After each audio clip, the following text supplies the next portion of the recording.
Shalom, selamat pagi, selamat hari Minggu, Bapak Ibu Jemaat GKI Rungkut Asri Surabaya.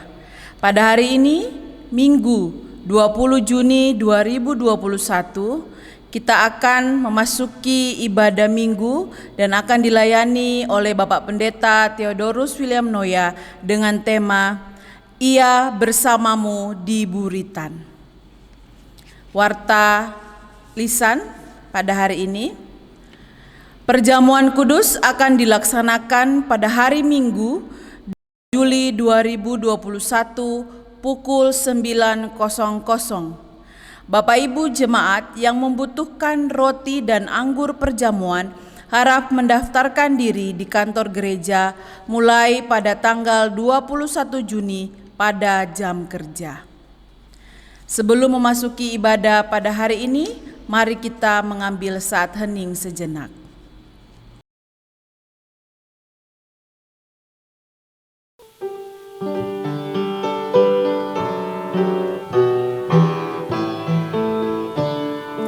Berhimpun semua menghadap Tuhan dan pujilah Dia pemurah benar. Berakhirlah segala pergumulan, diganti kedamaian yang besar.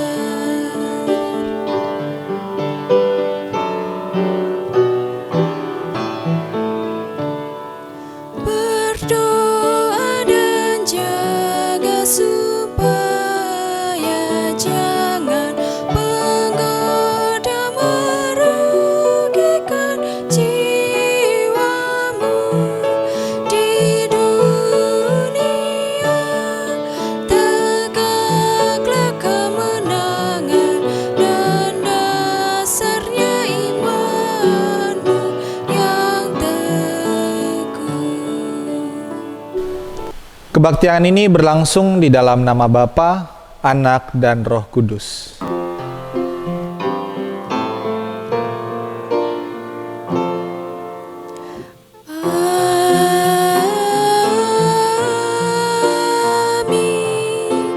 amin,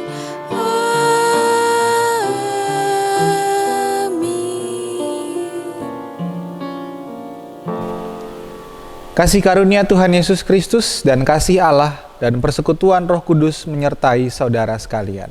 Dan menyertai saudara juga. Bapak Ibu Saudara-saudari, hari ini kita beribadah merayakan hari Minggu, hari Tuhan kita. Dalam ibadah ini kita diajak untuk memahami bahwa Tuhan selalu ada untuk kita dan hanya Tuhan yang dapat mengendalikan segala situasi dalam kehidupan kita, seperti Ia mengendalikan angin ribut yang menghantam perahu. Karena itu marilah kita menunjukkan gaya hidup kita yang percaya akan penyertaan Tuhan, Sang Pengendali hidup kita.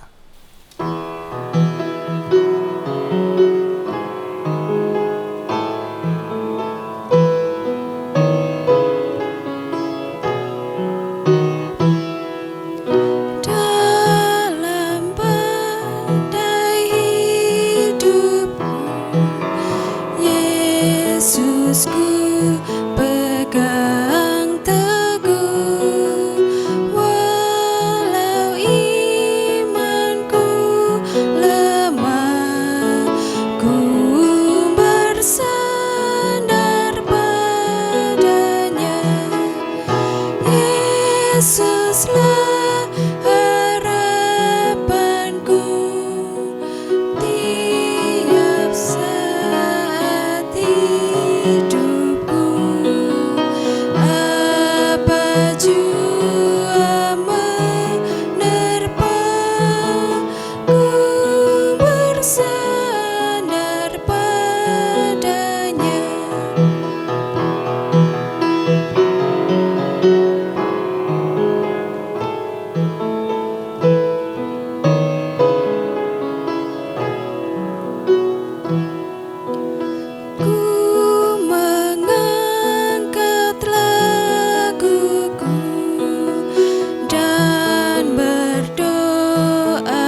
Mari mengaku dosa kita, kita berdoa.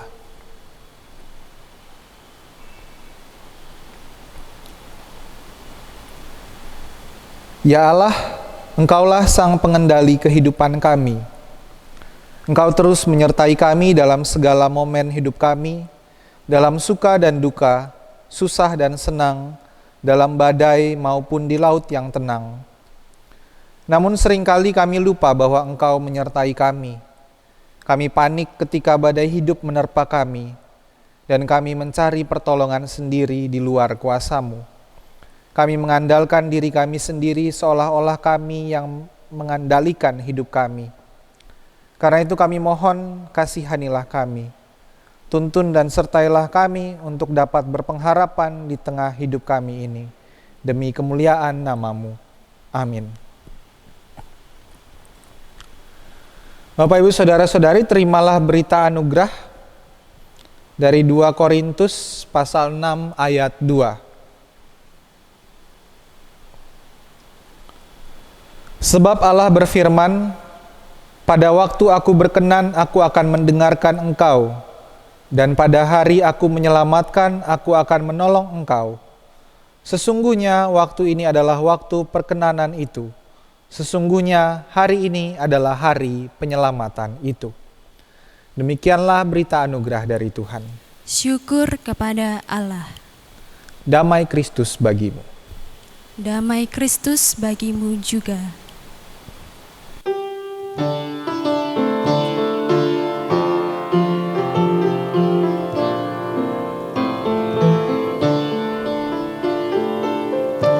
Bernyanyilah bagi Tuhan, angkat suara pujian, diberinya keselamatanmu, ucap syukur kepadanya, Tuhan semesta.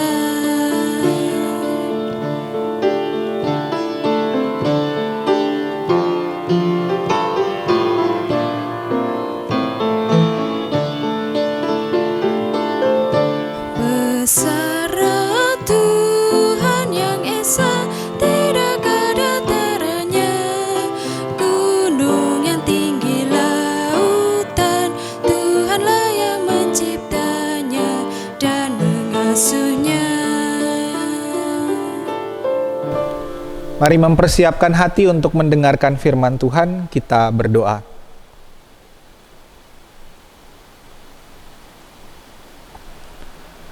Ya Allah, Engkaulah Sang Pengendali hidup kami. Di dalam Tuhanlah kami hidup, kami bertumbuh, dan kami percaya bahwa Engkau Allah yang selalu menyertai kami. Engkau Allah yang hadir di dalam segala pergumulan hidup kami. Karena itu hadirlah ya Tuhan, melalui firman-Mu yang akan kami baca dan akan kami dengarkan. Biarlah sabda-Mu ini menjadi kekuatan bagi kami dalam kami menjalani hidup kami, dalam suka maupun duka, dalam susah maupun senang, dalam badai maupun dalam keadaan yang tenang. Biarlah firman-Mu menjadi pedoman bagi kami untuk kami dapat bertumbuh di dalam hidup kami. Berfirmanlah ya Allah, karena kami siap mendengarkan. Amin. Bacaan pertama. Bacaan pertama diambil dari Ayub pasal yang ke-38 ayat yang pertama. Maka dari dalam badai Tuhan menjawab Ayub, siapakah dia yang menggelapkan keputusan dengan perkataan-perkataan yang tidak berpengetahuan? Bersiaplah engkau sebagai laki-laki. Aku akan menanyai engkau, supaya engkau memberitahu aku. Di manakah engkau ketika aku meletakkan dasar bumi? Ceritakanlah kalau engkau mempunyai pengertian. Siapakah yang telah menetapkan ukurannya? Bukankah engkau mengetahuinya?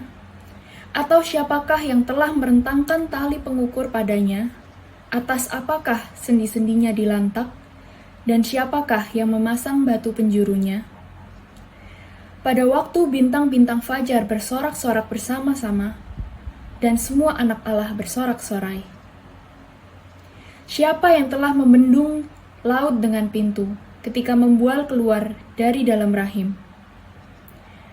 Ketika aku membuat awan menjadi pakaiannya, dan kekelaman menjadi kain bendungnya. ketika aku menetapkan batasnya dan memasang palang dan pintu. Ketika aku berfirman, sampai di sini boleh engkau datang, jangan lewat. Disinilah gelombang-gelombangmu yang congkak akan dihentikan. Demikianlah sabda Tuhan. Syukur kepada Allah. Marilah kita menanggapi bacaan tadi dengan Mazmur 107 ayat 1 sampai dengan 3, 23 sampai 32. Biarlah itu dikatakan orang-orang yang ditebus Tuhan, yang ditebusnya dari kuasa yang menyesakkan, yang dikumpulkannya dari negeri-negeri dari timur dan dari barat, yang dikumpulkannya dari negeri-negeri, dari utara dan selatan. Ada yang mengarungi laut dengan kapal-kapal, yang melakukan perdagangan di lautan luas. Mereka melihat karya-karya Tuhan yang ajaib di tempat yang dalam, dan dengan firman-Nya badai dibangkitkan, yang meninggalkan gelombang. Mereka naik sampai ke langit dan turun ke samudera raya. Jiwa mereka hancur karena celaka, dan mereka pusing dan terhuyung-huyung bagaikan orang mabuk. Dan mereka pusing bagai orang mabuk dan kehilangan akal.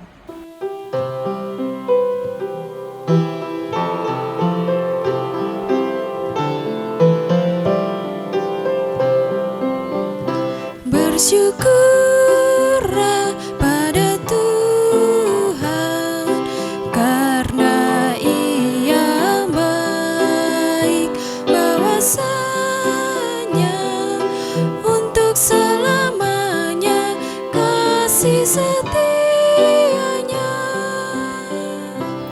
Mereka berseru pada Tuhan dalam kesesakan mereka. Dikeluarkannya mereka dari kecemasan. Dibuatnya badai itu diam, sehingga gelombangnya tenang. Mereka bersuka karena semua reda dituntunnya ke pelabuhan. Biarlah mereka bersyukur pada Tuhan karena kasih setia-Nya, karena karya-karyanya yang ajaib atas anak manusia. Biarlah mereka meninggikan Dia dalam jemaat umat itu, dan memuji-muji dan memuji Dia dalam sidang para tua-tua.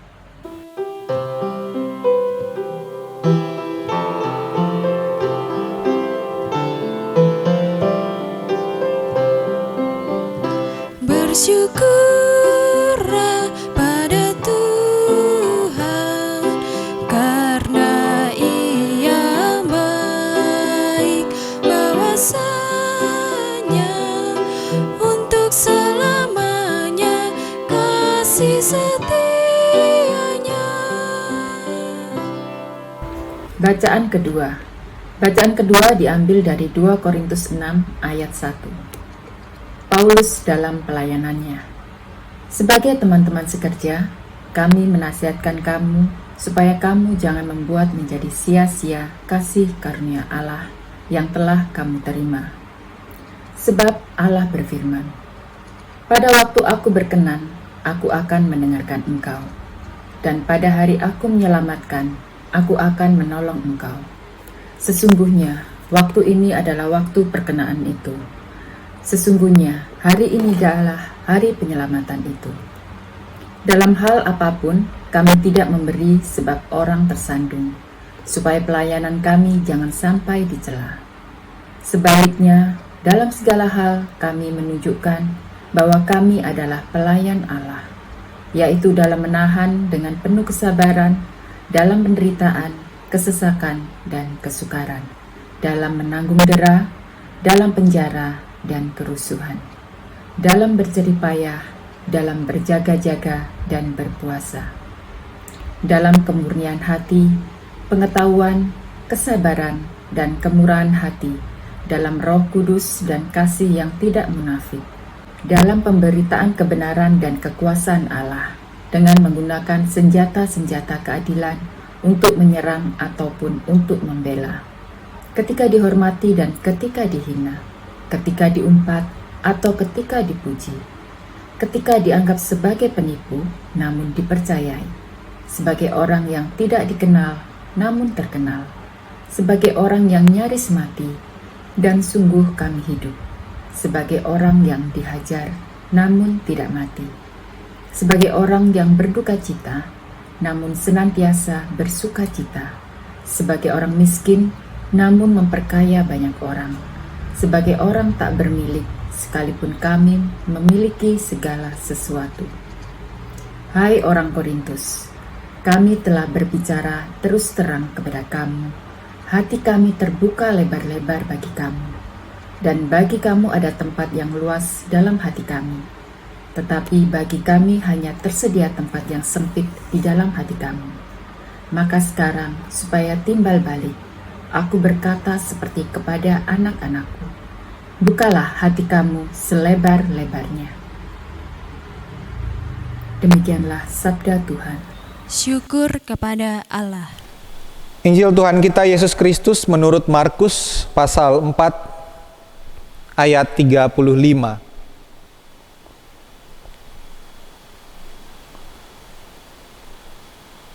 Pada hari itu, waktu hari sudah petang, Yesus berkata kepada mereka, "Marilah kita bertolak ke seberang." Mereka meninggalkan orang banyak itu lalu bertolak dan membawa Yesus beserta dengan mereka dalam perahu, di mana Yesus telah duduk dan perahu-perahu lain juga menyertai dia. Lalu mengamuklah taufan yang sangat dahsyat dan ombak menyembur masuk ke dalam perahu, sehingga perahu itu mulai penuh dengan air. Pada waktu itu Yesus sedang tidur di buritan di sebuah tilam. Maka murid-muridnya membangunkan dia dan berkata kepadanya, "Guru, engkau tidak peduli kalau kita binasa?" Ia pun bangun, menghardik angin itu dan berkata kepada danau itu, "Diam, tenanglah." Lalu angin itu reda dan danau itu menjadi teduh sekali. Lalu ia berkata kepada mereka, "Mengapa kamu begitu takut? Mengapa kamu tidak percaya?" Mereka menjadi sangat takut dan berkata seorang kepada yang lain, "Siapa gerangan orang ini sehingga angin dan danau pun taat kepadanya?" Demikianlah Injil Yesus Kristus. Yang berbahagia ialah mereka yang mendengarkan firman Allah dan yang memeliharanya. Haleluya. Haleluya, haleluya, haleluya.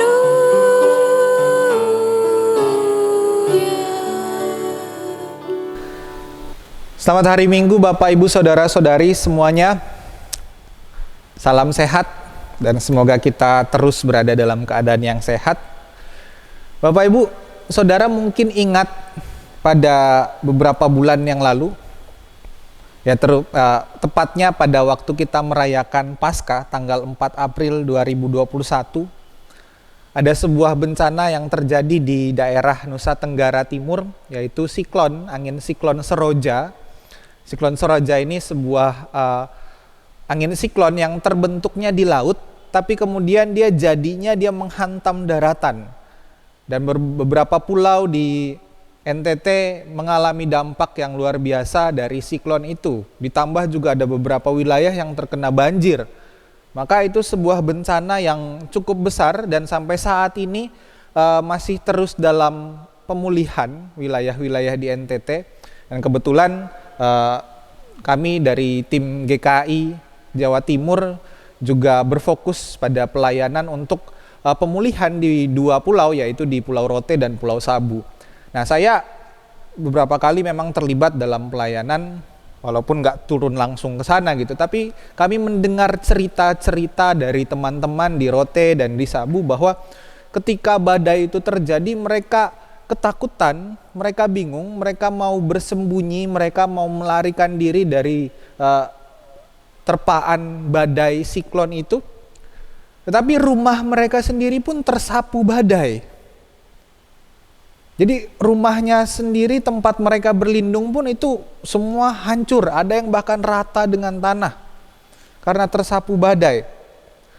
Dan mau gak mau mereka harus menyelamatkan diri. Mereka berlari ke tempat yang aman, menuju tempat yang aman. Dan bayangkan betapa takutnya mereka pada situasi yang seperti itu, betapa dahsyatnya badai itu, siklon Seroja itu. Nah, itu terjadi di daratan gitu. Tempat orang masih bisa berlari, bisa menjejakkan kaki, masih bisa cari tempat untuk berlindung. Nah, saya bayangkan bagaimana ketika ini terjadi di laut seperti yang dialami oleh murid-murid. Ada angin taufan, ada badai di lautan, dan mereka berada di perahu, mereka terombang-ambing. Pertanyaannya, mereka mau lari kemana kan? Kalau di darat kita masih bisa nginjak, orang masih bisa berlari mencari perlindungan. Di laut mau lari kemana? Mau berlindung di mana? Yang ada nyemplung, terombang-ambing, tenggelam. Ibaratnya kalau di darat ada rumah itu disapu badai, orang bisa pergi, melarikan diri, berlindung ke tempat yang lain. Nah, ini di perahu. Perahu ini ibarat rumah nih di laut. Kalau rumah itu terombang-ambing, perahu itu sudah disapu badai, mau lari kemana lagi? Yang pasti keadaan ini kemudian membuat para murid ketakutan. Wajar kalau mereka kemudian ketakutan. Dan lalu membangunkan Tuhan Yesus. Nah, pertanyaannya, salah nggak sih murid-murid yang ketakutan dengan badai itu kemudian membangunkan Yesus? Apakah emang tindakan mereka tepat ketika mereka membangunkan Tuhan Yesus? Nggak salah sebenarnya. Tidak ada yang salah. Cuma masalahnya adalah kalau kita pikir ya Bapak Ibu Saudara-saudari, mereka kebanyakan dari antara murid ini adalah nelayan. Yang seharusnya mereka sudah biasa dengan badai di laut, dengan angin taufan, dengan gelombang yang besar, itu sudah menjadi makanan sehari-hari selain ikan tentunya.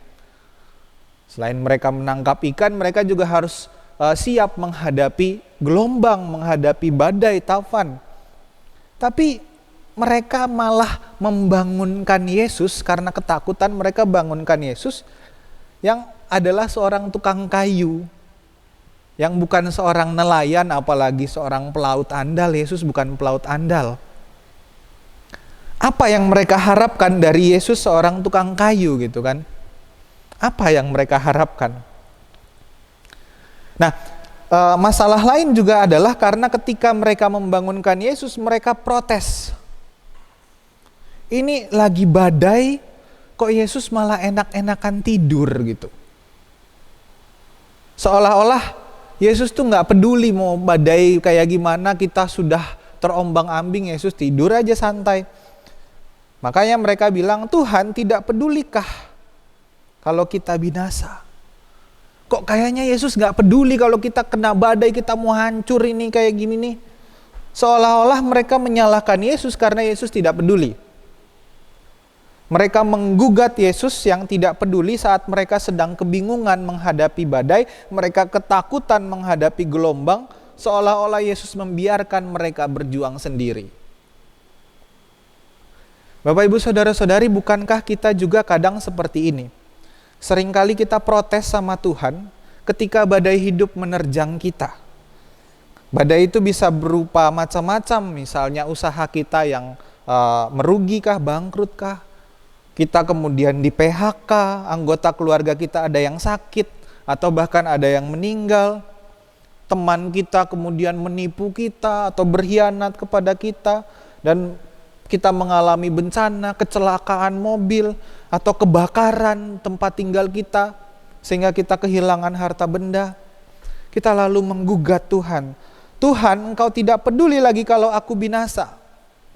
Atau Tuhan, mungkin sudah tidak sayang lagi, saya berhadapan dengan badai kehidupan yang mencekam. Aku sendirian, Tuhan di mana? Atau yang halusnya kita mungkin berkata, Tuhan, bukankah Engkau Allah yang Maha Kuasa? Mengapa saya mengalami ini semua? Mengapa saya seperti berjuang sendiri? Tuhan di mana? Kita menyalahkan Tuhan, kita menggugat Tuhan. Karena ketika kemalangan tiba, seolah-olah Tuhan diam saja. Tapi benarkah bahwa Tuhan diam saja? Benarkah bahwa Tuhan membiarkan kita sendirian ketika kita sakit, ketika kita kena musibah, ketika kita kena masalah? Mari kita perhatikan lagi teks kita. Saat itu Yesus yang sedang kelelahan, Yesus habis melayani banyak orang. Ketika Yesus bersama murid-muridnya, ayo kita menuju ke seberang. Yesus tertidur di buritan kapal. Nah, buritan itu adalah bagian belakang kapal. Kalau bagian depannya haluan, nah belakang itu buritan. Ya, berasal dari kata burit, atau artinya bagian belakang. Bahasa Jawanya buri, kan? Bagian belakang. Nah, biasanya di bagian buritan kapal ini, di bagian belakang ini, terletak alat kemudi kapal. Jadi kapal itu dikemudikan itu dari buritan, bukan dari haluan. Beda dengan mobil. Mobil itu kendalinya, setirnya di depan. Tapi kalau kapal itu setirnya di belakang, kendalinya di belakang.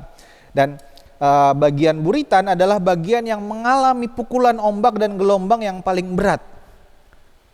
Nah, saat itu Yesus berada di buritan. Yesus tidur di buritan. Ini mau menunjukkan bahwa ini mengisyaratkan bahwa Yesuslah yang sebenarnya mengendalikan kapal itu. Bahwa Yesus yang memegang kendalinya. Dan walaupun dia berada di bagian dengan paling berisiko terkena badai, terkena gelombang dan hantaman ombak, tetapi Yesus tenang di situ, menunjukkan bahwa badai apapun tidak bisa mengalahkan Yesus, tidak bisa mengalahkan keberadaannya, karena dialah yang mengendalikannya. Tapi sayangnya ini yang tidak disadari oleh para murid. Para murid yang ketakutan dengan badai itu kemudian membangunkan Yesus dan protes, karena mereka berpikir bahwa Yesus tidak peduli. Yesus enak-enakan tidur, sementara kami berjuang sendiri. Bukankah kita pun demikian? Kita merasa bahwa Tuhan diam, kita yang berjuang sendiri. Nah, Yesus akhirnya bangun. Yesus meredakan badai itu, tetapi ia menegur murid-murid dengan berkata, "Mengapa kamu tidak percaya?" Walaupun kemudian Yesus juga meredakan badai itu, dan badai itu reda. Kapal berjalan dengan tenang sampai ke tujuan. Nah, tapi kemudian timbul pertanyaan. Kalau begitu, bagaimana kalau Yesus tidak bangun? Siapa yang akan meredakan badai itu? Yesus harus tetap bangun dong. Kalau Yesus tidak bangun, siapa yang meredakan badai itu? Siapa yang akan meredakan gelombang itu? Nah, kita menyimak dalam teks bahwa Yesus menegur para murid, dan teguran itu berisi soal ketidakpercayaan para murid atas kehadirannya bersama-sama dengan mereka. Yesus bilang, "Mengapa kamu begitu takut? Mengapa kamu tidak percaya?" Apa sih yang mereka tidak percaya? Yesus yang saat itu ada di buritan, menandakan bahwa dialah yang mengendalikan. Dan Yesuslah yang menyuruh mereka untuk ayo kita pergi ke seberang. Tetapi mereka tidak percaya bahwa Yesus berkuasa melampaui badai. Jika Yesus berkehendak bahwa ayo kita ke seberang, maka badai pun tidak bisa menghalangi mereka. Murid-murid yang sudah menyaksikan kuasa Yesus masih tidak percaya. Mereka ketakutan dengan badai, seolah-olah badai itu bisa menghentikan perjalanan mereka ke seberang. Sehingga mereka menggugat Yesus yang menurut mereka tidak peduli. Yesus memang menghentikan badai itu, tetapi mujizat yang dilakukan untuk menghentikan badai itu dilakukan untuk menegur ketidakpercayaan murid-murid. Jika mereka percaya, maka mereka tidak perlu menggugat Yesus, meminta Yesus melakukan mujizatnya. Dan ternyata di akhirnya kan mereka akhirnya bingung sendiri. Wah, dia punya kuasa yang seperti itu. Siapa dia? Bahkan badai pun taat. Dan mereka mengagumi Yesus saat itu. Tapi apakah Yesus perlu bangun untuk meredakan badai itu? Nah, teguran Yesus adalah soal ketidakpercayaan mereka. Karena kalau mereka percaya, mereka tidak perlu mujizat itu. Mereka percaya bahwa dalam badai itu mereka bisa bertahan. Mereka nggak perlu menggugat Yesus, meminta Yesus melakukan mujizatnya. Dan begitulah juga ketika kita mengalami badai hidup, Bapak Ibu Saudara. Pertanyaan dan gugatan kita kepada Allah Tuhan, mengapa ini terjadi? Tuhan, di mana? Tuhan, tunjukkan kuasa-Mu dan lain-lain. Ini menunjukkan bahwa kita kurang percaya. Ketika kita meminta mujizat, ini menunjukkan bahwa kita kurang percaya. Karena kita perlu tanda dulu, baru kita bisa percaya kepada Sang Pemberi tanda. Mujizat adalah sebuah tanda yang menunjuk kepada Sang Pemberi mujizat itu. Jika kita percaya ketika kita menerima mujizat, maka artinya sebelum itu kita belum percaya. Maka Tuhan harus menunjukkan kuasa-Nya, menunjukkan mujizat-Nya supaya kita bisa percaya. Makanya ketika kita mengalami mujizat, ketika Tuhan memberi mujizat yang tadinya sakit lalu sembuh secara ajaib, yang usahanya kemudian berhasil secara luar biasa, jangan senang dulu. Jangan-jangan itu adalah cara Tuhan untuk menegur kita karena kita kurang percaya. Karena kalau tanpa mujizat, tanpa keajaiban yang kita alami, kita nggak percaya, kita ragu akan kekuasaan Tuhan. Kita ragu akan penyertaan Tuhan, maka Tuhan memberikan mujizat. Bukan berarti itu adalah sebuah kebanggaan, tetapi jangan-jangan itu adalah cara Tuhan menegur kita karena kita kurang percaya. Sebagaimana Tuhan menegur murid-murid karena mereka kurang percaya. Dan Dia menghentikan badai itu. Nah, jika kita percaya, maka kita tidak butuh mujizat. Jika kita percaya, maka kita tidak butuh tanda yang menunjuk pada Sang Pemberi tanda karena kita langsung berelasi dengan Tuhan. Kita percaya bahwa Dia ada bersama-sama dengan kita.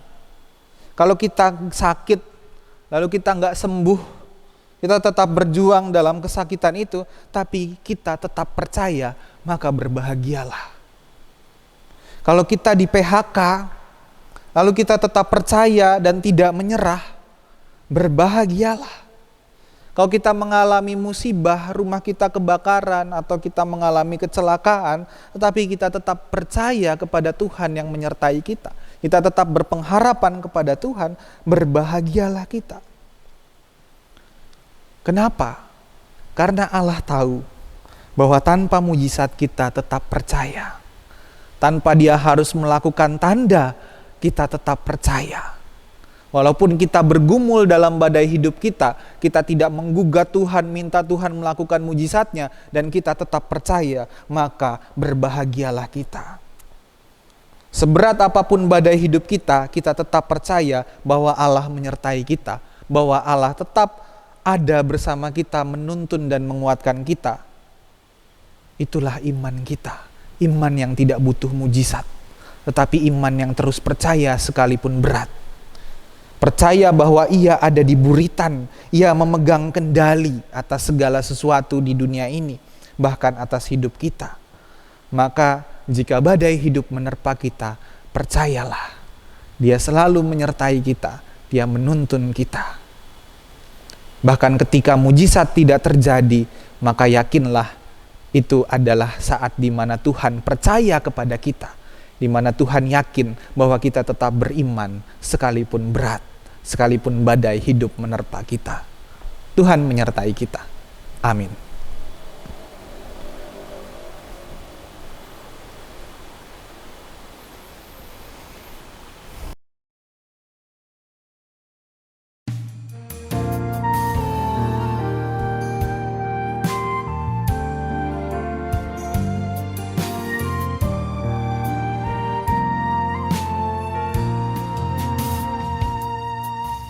Seribu langkah ku tak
Marilah kita bersama dengan umat Allah pada masa lalu, masa kini, dan masa depan mengingat janji baptisan kita dengan mengikrarkan pengakuan iman rasuli. Aku percaya kepada Allah Bapa yang Maha Kuasa, Khalik langit dan bumi, dan kepada Yesus Kristus, anaknya yang tunggal Tuhan kita, yang dikandung daripada Roh Kudus, lahir dari anak darah Maria, yang menderita sengsara di bawah pemerintahan Pontius Pilatus, disalibkan, mati dan dikuburkan, turun ke dalam kerajaan maut. Pada hari yang ketiga, bangkit pula dari antara orang mati, naik ke sorga, duduk di sebelah kanan Allah, Bapa yang Maha Kuasa, dan dari sana ia akan datang untuk menghakimi orang yang hidup dan yang mati. Aku percaya kepada Roh Kudus, gereja yang kudus dan am, persekutuan orang kudus, pengampunan dosa, kebangkitan orang mati, dan hidup yang kekal. Amin. Mari bersyafaat. Ya Tuhan, kami bersyukur karena Engkau Allah yang menyertai kami. Engkau ada di buritan ketika badai hidup menerpa kami. Engkau Allah yang tidak pernah meninggalkan kami. Engkaulah sang pengendali hidup kami. Karena itu ajarlah kami untuk percaya bahwa Engkau Allah yang terus menyertai kami.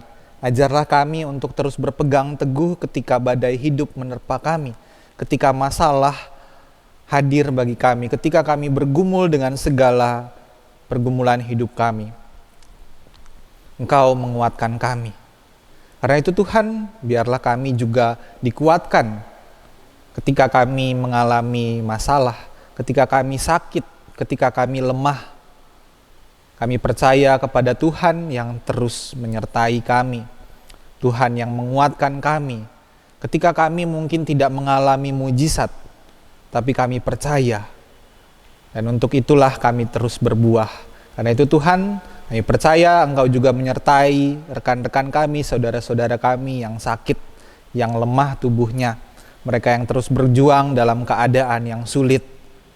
Tuhan menyertai mereka. Mereka yang juga mengalami sakit tidak hanya secara fisik tetapi juga secara psikologis. Mereka yang mengalami tekanan dalam hidupnya, yang tidak sanggup lagi untuk berpikir dengan jernih. Tuhan memelihara mereka. Tuhan menolong dan menuntun mereka. Ajarlah kami juga untuk peduli, bukan menghakimi. Ajarlah kami untuk menjadi sahabat bagi mereka yang membutuhkan pertolongan kami. Kami bersyukur Tuhan karena Engkau terus memelihara kami. Kami berdoa juga bagi rekan-rekan kami, saudara-saudara kami yang bergumul dalam hidupnya, mereka yang mengalami kegagalan, mereka yang kehilangan, patah hati, mereka yang terus berjuang dalam keadaan yang membuat mereka bersedih dan berduka. Kiranya Tuhan Engkau menyertai mereka, memberikan pengharapan kepada mereka. Kami bersyukur bersama rekan kami, saudara kami yang bertambah usia, yang berulang tahun pernikahan, yang mendapat pekerjaan baru, mereka yang berhasil dalam pekerjaannya. Kiranya kebahagiaan mereka, sukacita mereka, Tuhan sempurnakan dengan syukur kepadamu. Biarlah mereka terus menjadi berkat bagi sesama. Ya Allah, saat ini kami berdoa bagi bangsa kami Indonesia dalam segala pergumulan, terutama pada masa pandemi ini. Program vaksinasi yang terus berjalan, Tuhan sertai biar dapat memberikan yang baik untuk seluruh warga masyarakat Indonesia, mengurangi risiko penularan dan penambahan penderita COVID, Tuhan. Kami berdoa bagi pemerintah kami, berikanlah mereka kebijaksanaan dalam menanggulangi pandemi ini, bahkan dalam berbagai kebijakan-kebijakan yang mereka ambil. Tuhan, ketika ada banyak pihak yang merasa mengalami ketidakadilan, baik secara politis, baik secara ekonomi, ketika ada pihak-pihak yang mengalami penindasan, biarlah Tuhan Engkau menolong melalui berbagai suara-suara yang mau menyuarakan kebenaran, yang mau melawan ketidakadilan. Tuhan, belalah mereka. Terutama pemerintah kami, Tuhan berikanlah hikmat, kebijaksanaan dalam mengambil keputusan. Tolonglah mereka ya Tuhan, mungkin ada berbagai godaan, ada banyak sekali hal-hal yang mau mereka lakukan untuk kepentingan sendiri, biarlah Tuhan menegur mereka melalui berbagai cara, melalui berbagai pihak, agar mereka kembali memperjuangkan kepentingan bersama sebagai negara ini, Tuhan. Kami berdoa bagi saudara-saudara kami sebangsa dan setanah air, mereka yang terdampak oleh pandemi, baik secara ekonomi, sosial maupun psikologis, juga bagi saudara kami yang masih bergumul akibat bencana alam, akibat ketidakadilan dan perampasan hak oleh berbagai pihak. Tuhan sertai, Tuhan lindungi. Dan ajarlah kami juga untuk mau peduli kepada mereka, untuk terus memperjuangkan keadilan, perdamaian, dan keutuhan ciptaan.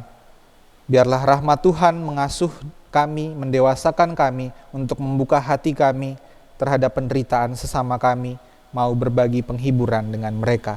Karena Engkau mengutus kami sebagai gereja di tengah dunia ini untuk melakukan karya-Mu, baik karya itu keluar maupun ke dalam bagi jemaat-Mu. Segala pelayanan kami pada masa pandemi ini, walaupun terbatas, banyak kegiatan yang masih harus kami lakukan secara daring, tapi biarlah itu dapat menjangkau umat Tuhan dan menjadi berkat bagi kami dan bagi orang-orang di sekitar kami. Terima kasih Tuhan karena Engkau selalu menyertai kami dalam badai hidup kami, dalam tekanan hidup kami, dalam pergumulan hidup kami, dalam suka dan duka, dalam susah dan senang, dalam badai dan tenang. Tuhan terus melindungi kami. Karena itu kami bersyukur kepadamu ya Tuhan, melalui hidup kami, melalui karya kami, dan melalui doa ini kami persembahkan syukur kami, pergumulan kami dan permohonan kami kepadamu, di dalam nama Bapa, Anak, dan Roh Kudus. Amin.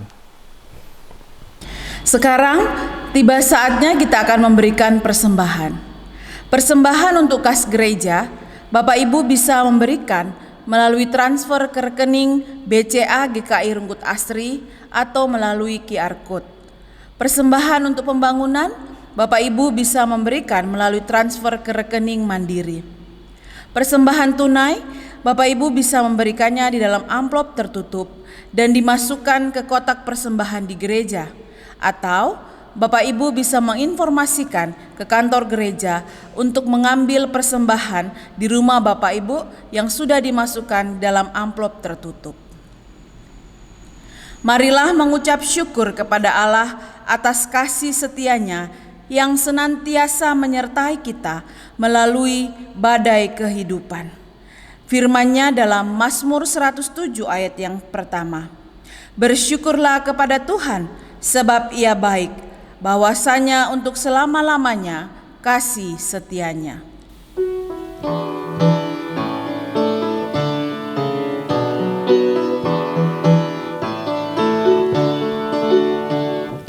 Terima kasih ya Tuhanku atas hari pemberian-Mu, hari baru limpah rahmat dan dipenuhi oleh kasih-Mu.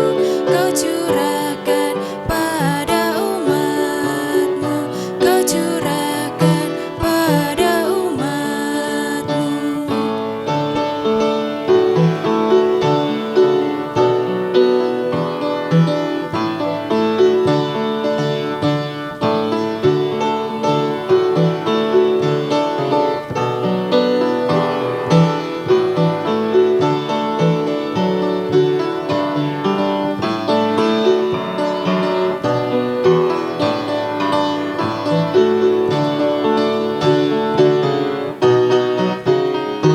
Kan ku pakai waktu itu melakukan tanggung jawabku dan menolong sesamaku menurut firman serta karya-Mu.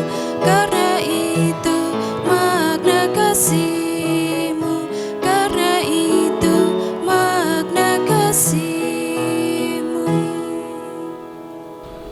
Mari kita berdoa untuk persembahan. Ya Allah Bapa di dalam kerajaan sorga, Kami mengucap syukur untuk setiap berkat yang Tuhan karuniakan, yang Tuhan berikan di dalam kehidupan kami. Terima kasih Tuhan, saat ini kami membawa persembahan kami di hadapan-Mu. Biarlah Tuhan yang menerima dan menguduskannya Tuhan, dan Tuhan yang memberkati para majelis jemaat di dalam mengelola persembahan ini. Biarlah sungguh dipakai untuk menyatakan kemuliaan Tuhan melalui pelayanan-Mu di gereja ini. Terima kasih ya Bapa, di dalam nama Tuhan Yesus kami mengucap syukur dan berdoa. Amin.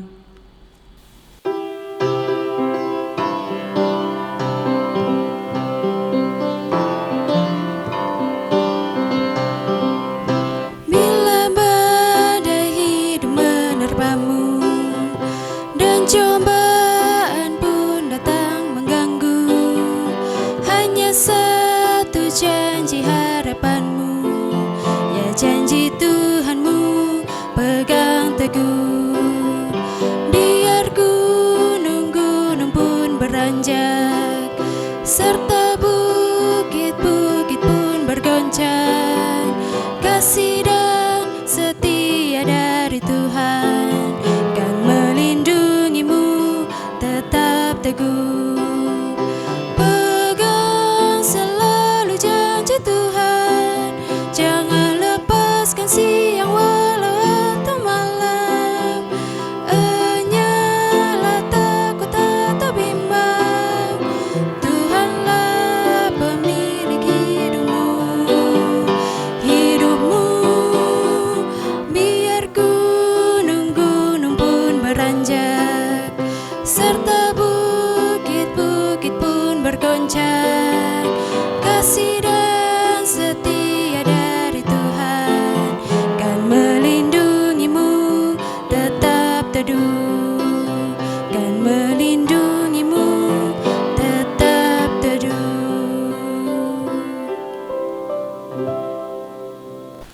Saudara-saudari, arahkanlah hatimu kepada Tuhan. Kami mengarahkan hati kami kepada Tuhan. Jadilah saksi Kristus. Syukur kepada Allah Terpujilah Allah Bapa, Anak, dan Roh Kudus. yang tidak pernah memisahkan kita dari kasih-Nya sekarang sampai selama-lamanya. Kini terimalah berkat Tuhan dan jadilah berkat. Kiranya berkat Allah turun atas kita semua, bangsa kita, serta bumi yang disayangi Allah.